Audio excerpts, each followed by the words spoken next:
আসসালামু আলাইকুম। Hello everyone, সবাই কেমন আছেন? আশা করি সবাই ভালো আছেন। আজকের এই ব্লগে আপনাদের সাথে আছি আমি আব্দুল লতিফ।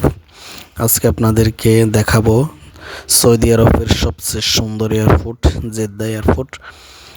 এই যে এয়ারপোর্টটি অনেকটা আধুনিক ডিজাইনে সাজানো। এয়ারপোর্টের ভিতরের অংশ আপনাদেরকে ঘুরে ঘুরে দেখাবো। তো চলুন শুরু করা যাক।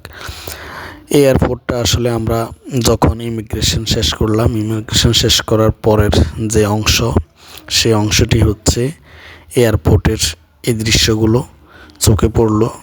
দেখতে পেলাম অনেক সুন্দর এবং অনেক আধুনিক, যেটি আসলে সৌদি আরবের অন্যান্য এয়ারপোর্টের তুলনা এই জেদ্দা এয়ারপোর্টটা আধুনিকভাবে সাজানো গোছানো।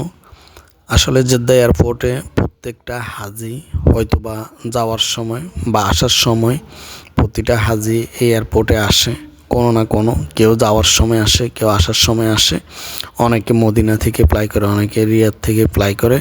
তো একবার নয় একবার জেদ্দা এয়ারপোর্টে হাজিরা আসে।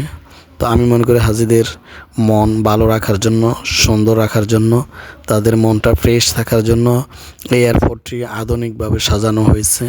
আপনারা দেখতে পাচ্ছেন অসাধারণ। যারা আসলে এখানে আসবেন, ঘন্টা 2 ঘন্টা যদি সময়ও লাগে কোনো কারণে, কোনো ধরনের বিরক্তি আসবে না, অস্বস্তি লাগবে না।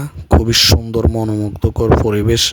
এই এয়ারপোর্টটি এমনভাবে সাজাইছে, মানুষ বা প্যাসেঞ্জাররা যেদিকে তাকাবে আসলে সত্যিকারই ভালো লাগবে এবং সময় সুন্দরভাবে কেটে যাবে।